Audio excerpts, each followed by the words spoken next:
दीदी भाई, आप मुझे नहीं जानती, मैं आपके मायके की छोटी बहू हूं और आपको ऐसे अन्याय के सामने सर झुकाने की कोई जरूरत नहीं है।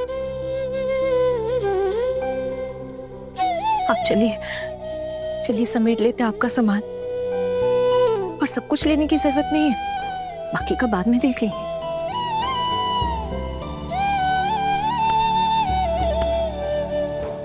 नहीं, ऐसा नहीं हो सकता। मैं यहां से कहीं नहीं जाऊंगी। नहीं, तुम यहाँ नहीं रह सकती। अरे अब ये बेचारी कहाँ जाएगी? पति नहीं रहा तो क्या अपने मायके जाना पड़ेगा इसे अभी? ऐसे कोई कैसे रह सकता है यहाँ, जो इस दुख के समय में अपनी बहू को इतना भला बुरा सुना रहे हैं, वो बाकी समय ना जाने कैसा बर्ताव करते होंगे इसके साथ।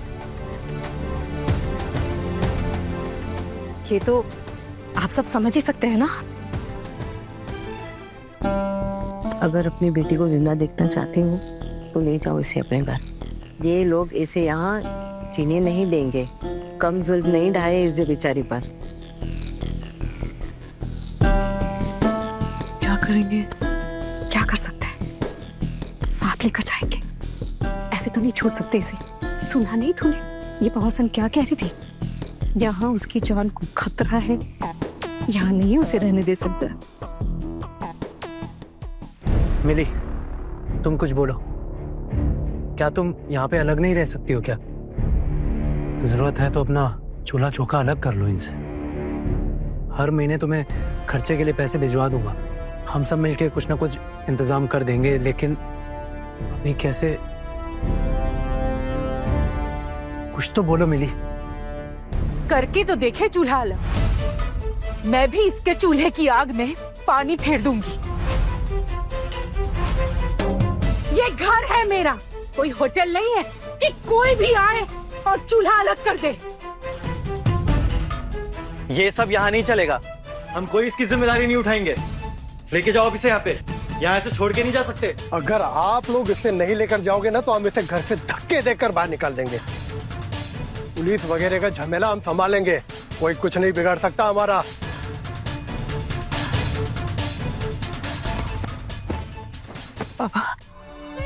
बाबा मुझे यहाँ रहने दीजिए ना। आप लोगों को किसी नौकर की जरूरत होगी, मैं नौकर बन के रह लूंगी। मुझे यहाँ रहने दी।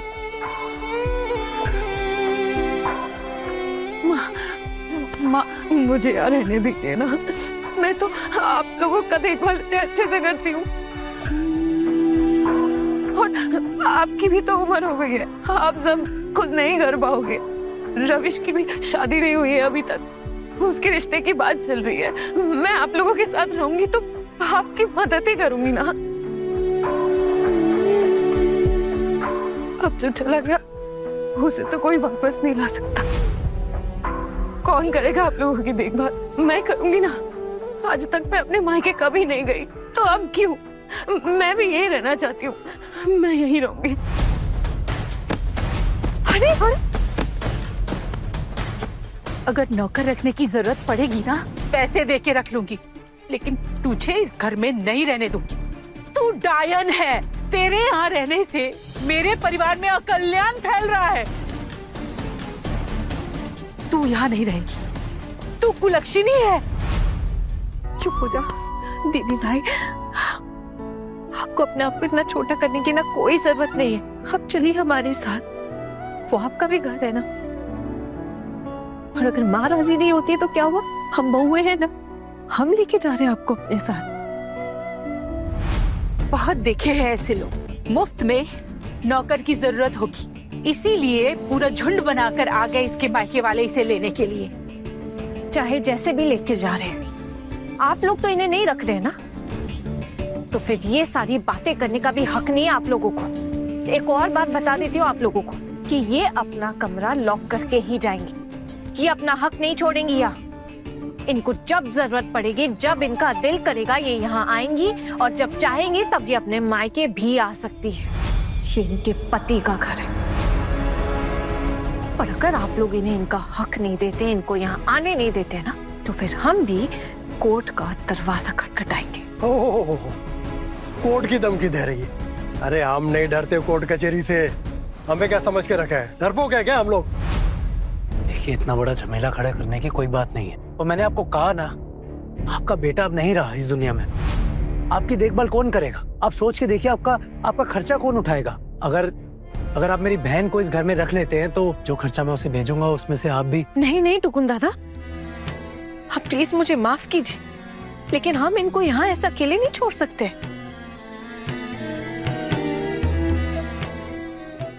मैं तुम्हारा नाम नहीं जानती, लेकिन एक बात कह देती हूँ, मैं उस घर में कभी नहीं जाऊंगी। मेरा नाम आहाना है और अपने घर वालों पर इतना गुस्सा नहीं करते।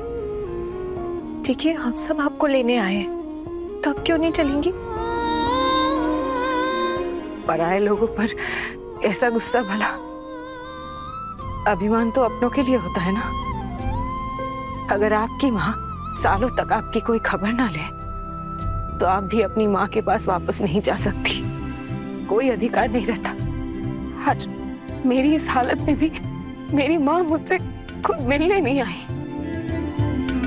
मुझे तो ये भी नहीं पता कि आप लोगों को उन्होंने खुद भेजा या नहीं। शायद आप लोग ऐसे ही आगे यहाँ से किसी ने खबर भिजवाई होगी। हम बहुओं का कोई मोल नहीं है। मैं तेरी बड़ी भाभी हूँ, भूल गई क्या? कितना लाड करती थी तुझे, कितना प्यार करती थी। मानती हूँ कुछ गलतफहमियों की वजह से हमारे बीच में फासले हो गए। इसका ये मतलब तो नहीं कि हम तुझे इस दुख की घड़ी में यहाँ अकेला छोड़ देंगे, तुझे अपने साथ नहीं लेकर जाएंगे। जी, अब आप तैयार हो जाइए।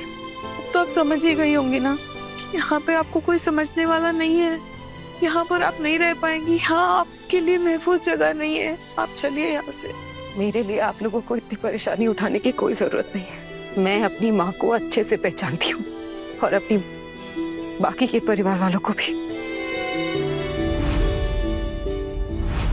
दीदी, आप ये कैसी बातें कर रही? आप हम पे तो भरोसा कर सकती है ना? हाँ दीदी भाई, और फिर हम आपको अपनी जिम्मेदारी पर लेकर जा रहे, तो आपका कोई भी असम्मान नहीं होगा वहां पे।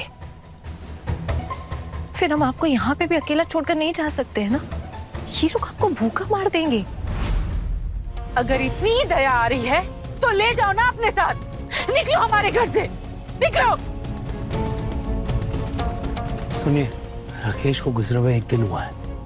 अभी तो सारे रीति रिवाज भी बाकी होंगे। क्या आप इसको यहाँ पे रह के वो भी पूरा नहीं करने दे सकते? ये कोई शादी का अनुष्ठान है क्या, जो यहाँ रहकर ये रीति रिवाज पूरे करेगी? हम बूढ़े माँ बाप के सामने हमारे मरे हुए बेटे का श्राद्ध करेगी ये कुलक्षणी? ले जाओ इसे, ले जाकर किसी मंदिर में, किसी घाट पर पूरे रीति रिवाज पूरे करा लो। हम इसे अपने घर पर नहीं रखेंगे। ले जाओ इसे। कह दिया, मतलब कह दिया हमने। दीदी भाई, आप चलिए अपने कमरे में, आपका सामान समेट लेते हैं। कुछ कपड़े तो रखने होंगे ना, चलिए। नहीं, तुम में से हमारे घर में कोई नहीं घुसेगा। निकालो इन सबको हमारे। आप बार बार एक गलती कर रही हैं। मैं कह रही हूँ ना, वो कमरा इनके पति और इनका था, और इनके पति के गुजर जाने के बाद उस कमरे पे हक इनका है।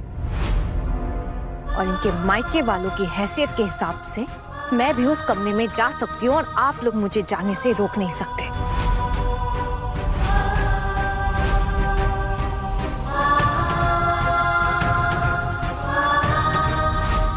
बड़े घर की छोटी बहू, शाम 9:30 दंगल टीवी पर।